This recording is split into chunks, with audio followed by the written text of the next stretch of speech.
Mick Cronin already killed it for this class of 24 with the freshmen and the transfers coming in. What does that mean about the 25 recruiting class? Where should he go? I'll tell you. You are Locked On UCLA, your daily podcast on the UCLA Bruins. Part of the Locked On Podcast Network, your team every day. Welcome, everybody, to this edition of the Locked On UCLA podcast. I'm your host, Zach Anderson-Yoxsimer. Thanks for making this show your first listen each and every day. It's free wherever you get your podcast, and it's available on YouTube. Like, comment, subscribe. Thanks for your support. And this episode is brought to you by Gametime. Download the app, create an account, use the code LOCKEDONCollege for $20 off your first purchase. Terms apply. Where we get started here in this podcast is kind of taking a leap forward, right? You always got to do this a little bit. You recruit, you finish things out, heavy rush to the transfer portal. And now Mick Cronin's focus is going to be mostly on this upcoming season, right? Right. Doesn't mean he's putting his feelers out there, going to Section 7 tournament out in Arizona, finding ways to communicate with the 25 recruits when he can, because UCLA will lose some talent this year. But if you look at their roster, this is a team that is going to be losing three seniors, right?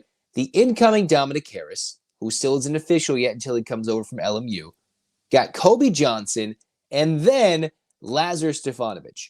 Those are your three seniors on this year's team. So Mick Cronin went out and got players for this upcoming season who have multiple years of eligibility, right? They've got 5 of the 6 transfers have multiple years left playing. That still includes Dylan Andrews, Sebastian Mack, Devin, and Brandon Williams alike. Adai Mata, who you hope is going to be there multiple years.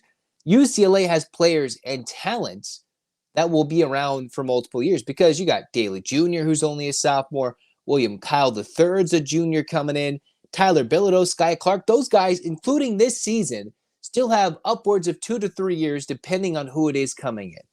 So where does Mick Cronin go? Now, a lot of these names will be familiar for other Bruin outlets, but specifically, the spot that UCLA is going to be missing is the Kobe Johnsons, the Stefanoviches of the world, right? Even Dominic Harris, that 6'4", 6'6" type guard / small forward, depending on where Mick Cronin plays him this year, is the type of size and build of a player UCLA will not have next year. So getting that 6'6" guard, maybe he could play small forward, elite wing, can shoot a little bit, whether it's Stefanovic, whose game is a bit more scoring-oriented, or Johnson, who is getting Jalen Clark comparisons, the Naismith Defensive Player of the Year, if you remember, a couple of seasons ago. And then you've got Dominic Harris, who all he does is shoot the lights out of the basketball. He's one of the best three-point shooters in the country during the 23-24 campaign. The former LMU, former Gonzaga player coming to be UCLA three-point weapon. Those guys are all seniors, and they're all found in the transfer portal. Now, Mick Cronin is certainly going to have his hands in the portal, but in my mind, there is a couple of guys UCLA is already looking at. Things could change, but let's look at what UCLA's prospect list is, right? Right now, you see, all right, they want to take a peek at Braden Burries or Koa Pete, 5-star products, right? One in their backyard, the other one in Arizona. But a lot of it is small forward, small forward, small forward, 6'5", 6'8", 6'6", whether it's the Harvard Westlake kid, Nicholas Kamenia, or you've got Tunde Yesufu, even Dwayne Aristode was on their radar at some point, Mazzy Mosley, who is now going to Montverde Academy across the country. Those are guys UCLA was going after, that 6'8", 6'6" type build that could be a combo shooting guard, small forward potentially for Mick Cronin going forward. And whether these guys are in their top 10s or top 5s, that's the type of guy Mick Cronin has been looking at throughout this summer.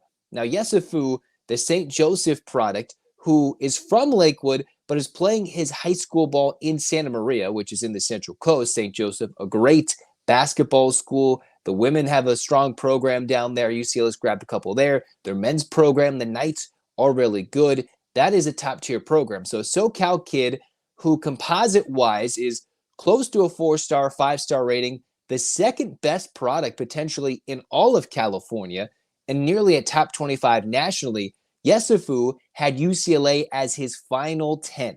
Now, that's a long list, and I always like to think and make fun of Final 10s and 15s, and this is still a high school kid, teenager, whether they're getting older and they'll be 18, 19, that can be swayed by a last-minute decision. Not him specifically, that's any high schooler making their decision on where to go to college, which will probably end in them going to the portal.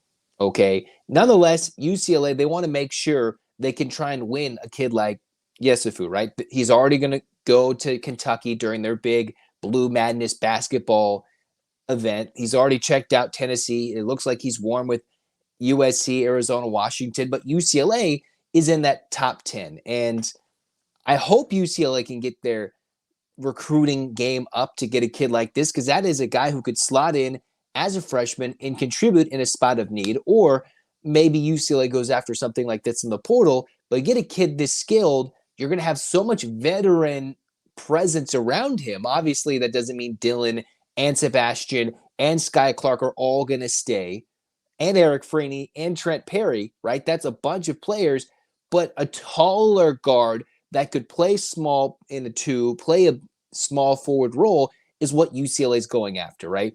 Or you can go after the kid from Harvard Westlake in Kamenia. This is a UCLA team and a UCLA program. That is the specific spot. Small forward is what they're looking for with Kamenia, who just visited Arizona fairly recently and then is looking at, Duke and all these places. So can UCLA find ways to steal some of these 4-star, 5-star products in their own backyard in Harvard Westlake, a kid from Lakewood that's playing up the Central Coast? Those are guys UCLA should be able to recruit.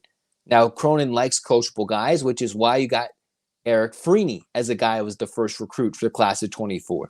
Found a way to steal him at the end in Trent Perry. So while these guys are going to commit, coaches are going to get fired, coaches are going to do something, even if they're committing by the time this podcast is posted, it's still not solidly committed until they put that NLI, National Letter of Intent signature down to prove they're going to go to school. So those are the guys they're looking at, between a Mosley that's been thrown around, Kamenia, Yesufu, not the easiest names to say, but they're going after that type of role player who can fit a specific spot, where UCLA is losing that type of player. 6'6", 6'8". William Kyle and Eric Daly Jr. are on the taller end of that, but they play more 4-5 like Bilodeau. They need that 2-3 combo guy, and they might need two of them, one in the portal and one coming through as a true freshman, where you play that gamble. Do you get the talented guy in the portal that you don't expect to be there but will be there next year, or has a big-time glow-up, big-time growth into his game this next season, and then you steal him next year with what UCLA proved they could do this offseason? Or do you hammer down, go after the 25s, maybe go very hard on the 26s, knowing that some of these 24 kids will be here a couple of years, and focus on class of 26, while maybe seeing if you could steal a 25 recruit, because there is some elite NBA level talent in the 26 class from sons, offspring of former NBA players, right? The Arenases of the world and everything, that are still waiting around in the class of 26, playing local city section ball, not going to these academies or the private schools. So you could wait around and guarantee you got a spot for them, or make sure that in the class of 25, you get somebody who fits a specific role with still players who have plenty of eligibility left up and down the roster, that give Cronin the flexibility to have a team intact that should be good from this year into year 2 of the Big Ten, while having a spot or two that should be open based on the relationship with Cronin, based on who didn't like playing time this year, and flat out who wasn't good. Because we're all saying these guys are going to be elite. There will be no playing time. Who's going to be dissatisfied, take a red shirt, and go elsewhere? Well, there's a few candidates, but that's not what we're talking about today.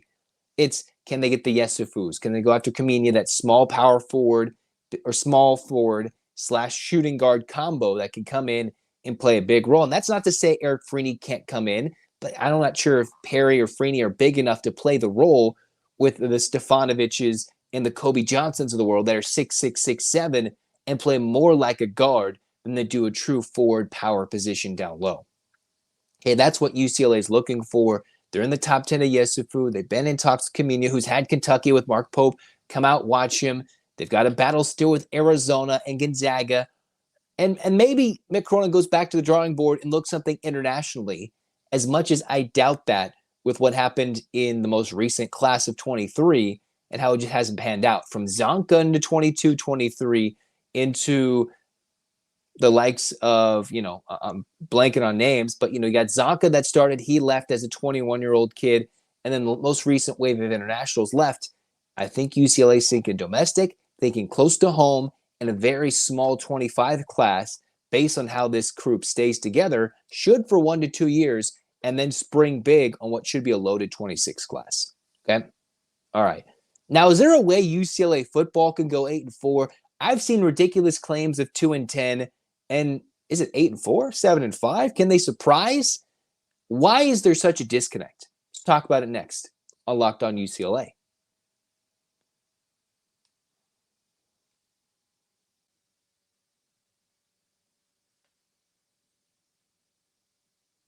It's the end of summer, right? It's coming back. It's back to school season, but you're still going to want to go to games. And that's where Gametime can come help you out because they're an authorized ticket marketplace of Major League Baseball. They make getting tickets faster and easier, and the prices actually go down on Gametime closer to first pitch. Views from your seats, all-in pricing, lowest price guaranteed. It takes the guesswork out of buying Major League Baseball tickets, right? Because sometimes when you're looking and sitting in those stadiums, am I sitting behind a foul pole?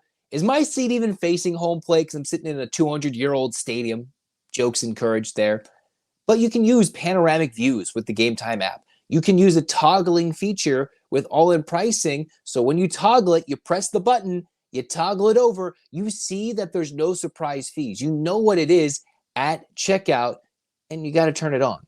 And then there's the lowest price guarantee where Gametime will credit you 110% of the difference if you find tickets in the same row, same spot elsewhere for less. All right.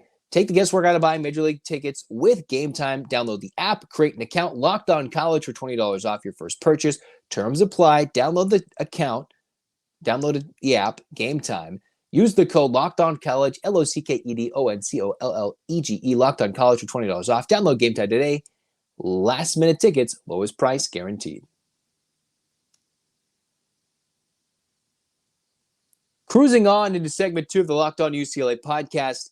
Why is there such a disconnect between national, everybody, right? The Cleveland.com throwing out the basic Big Ten preseason media poll, UCLA 15th. Nobody really seems to think UCLA is going to get more than 4 wins. But the more I look at, the other brethren that are covering UCLA, they'll be surprising between Bro Report, between James Williams, right? It's 7 wins, surprising. There's such a disconnect right now as to, are they going to surprise and get a bowl season with 7 to 8 wins, and Big Ten play has been overrated, and the Pac-12 just broke up because I don't know why. We'll find out soon. Or is UCLA just ill-prepared? It's a joke of a football university, and they're going to go 2-10, and they can't even beat Indiana at home in their Big Ten opener, right? And they've got a new coach. They've got things. They recruited Michael Penix Jr. to begin with. They were top 10 a few years ago, or they were flirting with beating Ohio State, potentially with Penix Jr., throwing it all across the field. I just think UCLA, there is a path currently to 8-4. There is a path. Is it likely? Are they ready? I'm not entirely sure. I'm optimistic, so I always have to put some blinders on and make sure I don't hurt myself too much with too much blind, irrational optimism. I just don't see how they can only be a 3-win, 4-win team and not hit that over-under win total of 4.5 wins, right? How can they get to 8 wins? Well, let's again look at their schedule. I will repeatedly say how many teams are going through quarterback transitions, new quarterbacks, new coaches, and what should be to UCLA's favor, because they do have a new coach who is his first time being a head coach. All right, but he's been around the block. He's played in the NFL. He's put in an elite staff or is gifted an elite experienced defensive coordinator that can be creative with what they have and a lot of talent returning offensively and some talent returning defensively that has already played at UCLA and veterans elsewhere. Okay, so let's take a look. A lot of every win projection has UCLA winning at Hawaii. If they do not, then it's, the sky is falling. And unless Hawaii is one of those sneaky 8, 9, 10 win teams coming out of nowhere, UCLA's got to win that game. Then you get the break. The big home opener, 4:30 p.m., September 14th against Indiana. That's a good chance for UCLA to get a good 60, 70,000 fans in those seats, hopefully. Get a lot of optimism for the Deshaun Foster new era, new wave coming in. And hopefully UCLA can start off 2-0 by the time they get to September 21st, when the Bruins play their first true tough game on the road at LSU, who, by the way, has lost their Heisman-winning quarterback, offensive coordinator, some elite wide receivers, and they're going through a defensive coordinator change after nearly giving up 30 points per game last year. So it's not like they're guaranteed to shut down the UCLA offense that, while is undergoing offensive coordinator change, Bieniemy has proven he can do it at the highest level, all right? If you're talking about offensive coordinator changes or coordinating changes across college football, you got a returning quarterback. You got a lot of elite weapons. You got an offensive line that's slowly coming to set and has some backups, right? With Carlin getting in, maybe Yoon being a nice backup center. And you're slowly getting an offensive line that's coming together as a unit that looks a little deeper maybe than it was in 2023. I think that team is going to score points and not the meager output they did last year when they couldn't protect the quarterback, couldn't decide or couldn't keep the quarterback healthy enough to win the games they could win if they had an Ethan Garbers or a Dante Moore to play against Arizona State. Right? Now they've got Garbers, who by all accounts is separating himself as QB1, pushing the backups, pushing the receivers, pushing installs, has become and has already been a vocal leader in the locker room with his opportunity, right? This is his last ride. He's got guys like Ale Cajo, right? Jay Tuia, who were in the same year of being in the transfer portal that came to UCLA in 21, right? It was Garbers who left Washington. Cajo came to UCLA after Alabama. Tuia, who jumped across town to come to UCLA and was a vital piece to this year's defensive line interiorly, that UCLA made sure to raise that NAL support to keep it from going to Texas. So right now, you've got UCLA needing to win those first two games. And already, you're close to surpassing the midway point of the over-under 4.5 win total just by your first two games. Now, LSU will be tough. It's crazy. No guarantee you win that game. But there's no guarantee LSU is going to beat the brakes off of UCLA either, unless they come in and they are the best team in the SEC, which I'm not entirely sure they are after they had a quarterback who just put up big numbers and a team who couldn't stop anybody last year. We'll find out. We certainly will find out. Oregon, top 3, top 4 team in the country. So you're telling me you go from Indiana, big road game against LSU, and then Oregon comes to town as a top 4 team preseason predicted in the country. That should generate some buzz around Pasadena. Then you go to Penn State, all right? With the optics, Penn State, all right, that's going to be a tough place to play. Maybe they can steal one of those 3 games if they're feeling good. I'm thinking the LSU, with what they have brought back and what they're trying to change over there defensively, better chance than Penn State in my mind to pull off that upset with what the offense can do. Oregon, we'll see if it's all hype, but a lot of it is Dylan Gabriel can throw the ball really well from the left side. Dan Lanning has produced almost every year as an Oregon head coach. That should be a tough matchup in the Rose Bowl against former Pac-10, Pac-12 rival in the Oregon Ducks. But after that 3-game stretch is a 3-game stretch where UCLA is at home and then back-to-back tough travel weeks, right? Or travel games, because they have a bye in between the Rutgers game and the Nebraska game. UCLA gets Minnesota at home.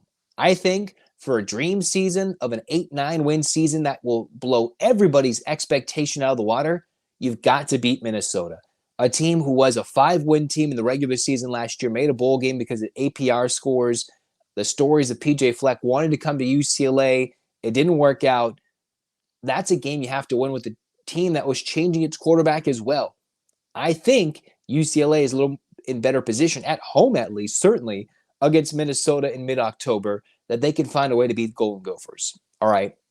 A program that has historically, in the last 50 years, done not much. Not much. Okay. Then you've got Rutgers, Nebraska, Iowa. You've got the back half of the schedule, which we'll talk to you about next on Locked On UCLA.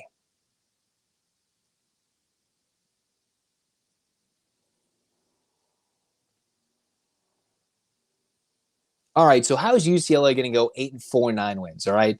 Well, so far, I would have UCLA through their first 6 games. I would think that they have a 3-win team. Okay. This is a program where 3-3 to start with Penn State on the road, LSU on the road, and a top 3 team in the country at home. 3-3 start. That's not bad. If UCLA is 4-2, you're talking about giving Deshaun Foster an extension immediately. And UCLA shocked the world. Okay. If they're 4-2, 3-3 is super successful, and 2-4 is large in part expected. Maybe some people think it's 1-5. Dream scenario, I think 3-3 is a realistic dream scenario. 4-2 is wow. Let's get excited. This team, if they can bank some wins, has an outside chance at a college football playoff, at large berth. But for now, we're thinking 3-3. You head into Rutgers, Nebraska, Iowa. Back-to-back road games, East Coast, Midwest. But in the middle of that is a bye week, a much-needed bye week after going to Rutgers. Rutgers, I would say, a more forgotten member. There probably isn't a more forgotten member of the Big Ten than Rutgers and maybe Maryland, right? Those teams that should be in a Big East or some conference that just does not want to host them. I know Maryland seems more like an ACC team. It just isn't work. Whatever reason, they're in the Big Ten, right? To span it from Los Angeles to New Jersey, that is West Coast to East Coast conference scheduling. That is going to be a nightmare when the Bruins have to go across the country all the time. But for now, they go October 19th. Rutgers looks like a scrappy bunch. That'll be a tough game to win. All right. I think that's a tough game to win on the road after playing Minnesota at home. That's one of those every other weeks that on the road. LSU back home, Penn State back home, Minnesota when they play them at home, and then they go to Rutgers. That is a game where I think it's a dangerous game. UCLA can lose that game 3-4 scores based on travel weariness. And I know it's been harped and all right, that's going to be cool. But every other week, a big road trip, big time. I know they charter, but that's just a lot of big time football they're going to play right before their bye week. That will be an imperative. We will know a lot about the mental toughness of the UCLA team when they play at Rutgers, not a big name team, should be a scrappy football squad. And that's your third trip in 6 weeks. That's very long. And it's the longest of the 3, LSU, Penn State, and Rutgers, right? And that's what I'm right. It's going to feel like a very long trip. Then you get your break and you still got on the road to Nebraska. I think UCLA can get their 4th win on the road against Nebraska. And UCLA, if they're going to want to get some wins, have to bank them up in the back half of the schedule. So you go 3-3 to start. All right, seems unlikely. You got UCLA, Nebraska, true freshman quarterback. A lot is being placed on Dylan Raiola's shoulders, who is a guy that's trying to help a Nebraska team play much better in one-score games than they did last year, right? They were like 1-4, something ridiculous. Good home faithful that wants a winner so badly that they haven't had one in so long in national relevancy that under Matt Rule, they hope that he is ready. But as we saw, true freshman quarterbacks, whether they're as gifted as Josh Rosen or as hyped as Dante Moore, it doesn't always mean super success because they'll still make blunders. And that is what we hope UCLA as a defense can take advantage when they're on the road in November, despite a freshman quarterback having a lot of starts under his belt by that point. Then you've got Iowa at home, back-to-back Fridays against Iowa, Washington. That's going to be probably a low-scoring game against Iowa. And if the Bruins want to get to 8 wins, you got to steal that one. That is a game you've got to steal at home where Iowa's going to come invade the Rose Bowl Friday night at 6. You would think, oh, nobody's going to go. A lot of Hawkeye fans will, and it could very well be invaded by Iowa fans if the UCLA fans want to give up their tickets. So for that, UCLA would have to steal it if they want to get an 8-win season. That would put them at 5 wins with 3 games to go. Am I saying crazy? Washington, UCLA is expected on some rankings to be behind Washington and others 10 spots ahead. With a new coach, completely new roster, wanting to revamp after the national championship game appearance. Okay. Penix is gone, all the receivers, the O-line, defensive talent, a lot of it's gone for the Huskies. Could be a down year where UCLA could steal a win in Seattle. Okay. Back-to-back home games against USC, Fresno State. I like to think USC is overrated, and the Bruins will step up. Deshaun Foster will hype up the Bruins and play them very well at home in the Rose Bowl with an extra day of rest after traveling to Seattle on back-to-back Friday night games. Okay, that could put you at, 6-7 wins at that point when you play Nebraska, Iowa, and Washington. That's a lot to ask, winning a couple road games in a row before a rivalry game and a Fresno State game at the end. That's a lot of wins, but that's where UCLA could really surge to the finish line. 7-5, 8-4, where they go 4-1, 5-0, and get a lot of momentum heading into the bowl season and turn into a transfer portal destination number one.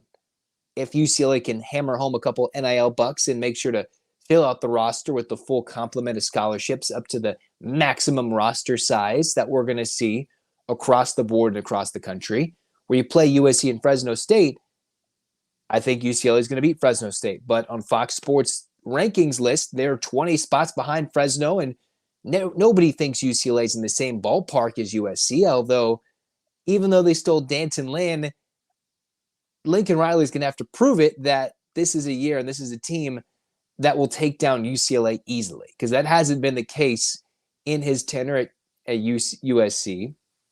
And I think Deshaun Foster will have the Bruins hyped up for what hopefully is a USC team disappointed after some expectations this year. So you mix in rivalry game, hopefully they get up for the Fresno State game after that. That can lead you to 7-5, 8-4, a lot of it based upon the final 5 games where UCLA needs to surge to the finish. The post-bye week in late October during the Halloween week is where UCLA is going to find themselves revamped. The second bye week in the first 7 weeks, but after a lot of travel, it'll lighten up. You go up the West Coast to the Pacific Northwest. You have a little trip to Nebraska. That is how UCLA can steal some wins. If UCLA wants to go 7-5, 8-4, you have to go 4-1, 5-0 in those last 5 games.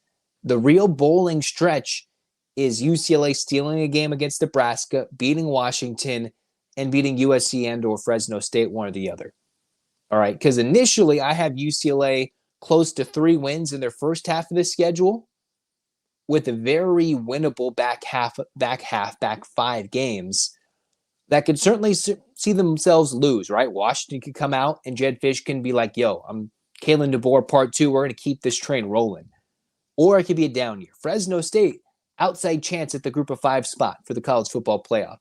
SC, big expectations. When have they lived up to them in recent years? Iowa, new offensive coordinator. They're not going to put up 10 points per game. Maybe they put up 9. Maybe they put up 35. We'll only find out this year. Nebraska, right? Freshman and Washington changing quarterback, USC changing quarterback, Fresno State changing head coaches after Jeff Tedford had to sit down. You've got a lot of teams going through transition, just like UCLA is.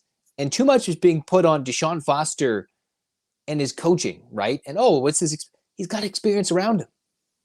And we'll find out right away in those first few games, is it good? Is it going to take a year? But it's not like the rest of the country where stability has come in the form of changing coaches, changing quarterbacks year after year.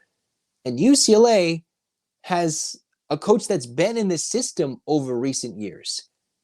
And you've got some talented coaches internally, some hype guys who support the new head coach, support the new regime after Chip Kelly spurned them and decided to go to Ohio State as the offensive coordinator. You miss Michigan, you miss Ohio State.